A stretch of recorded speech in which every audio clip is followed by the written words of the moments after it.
It started like any other night shift for Alex, a rideshare driver in his early 30s who worked the outskirts of town. His beat was always the rural highway stretches, quiet, easy money, and fewer drunks than downtown. The app pinged around 11:48 p.m. a pickup just outside the town of Westbrook, off an old stretch of Route 217.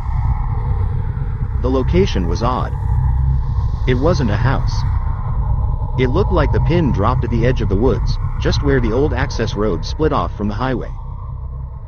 Alex pulled his Prius onto the shoulder, headlights scanning nothing but trees and darkness. Still, he waited. 3 minutes passed. 5. Just as he was about to cancel, a man stepped out from the woods.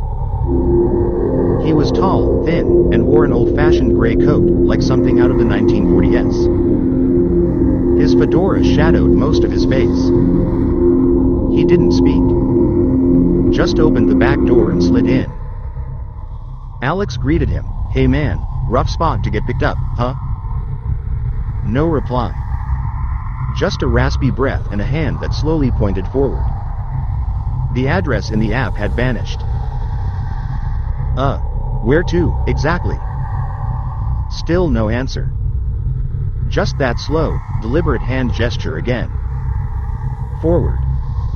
Alex glanced in the rear view. The man's eyes were visible now, dark, sunken, almost gray. But something about them seemed off. Like they didn't reflect light. Just absorbed it. Trying to shake the unease, Alex started driving. They cruised in silence. The GPS offered no route, no destination. Just the open road, the rhythmic hum of tires on asphalt, and the occasional flicker of street lamps that struggled to stay lit. About 10 minutes in, things got strange. The radio began to fizz and pop, though it wasn't even on. Alex looked down to adjust the dash. When he looked back up, the trees on either side of the road had vanished. Now there was nothing. No lines on the road. No street signs. Just infinite black stretching ahead and behind.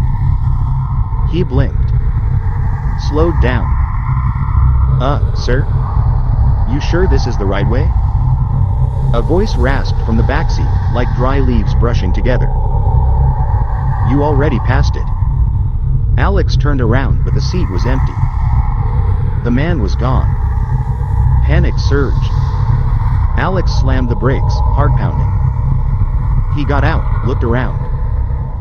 There was no sign of anyone, no footprints. Just dense, unnatural fog rolling in from the trees. Then his phone buzzed. New request. Same pickup location. He declined. Another ping. Same pickup. Then his dashboard lights blinked out. For a moment, the world was pure black. Then headlights flashed coming from behind him. A car approached. Old, rusted, from the 1940s. It stopped next to him. Inside sat the same man, but now he was grinning, teeth yellow and rotting. Alex backed away. The man lifted a hand and pointed forward again. The car peeled off into the fog. Alex jumped back into his vehicle and tried to turn the key. Nothing. Then, as if possessed, the radio flicked on. A crackling, old-timey voice came through. "There's no turning back now." Alex doesn't remember how he got home that night. He woke up in his bed, soaked in sweat, car parked in the driveway covered in mud and pine needles.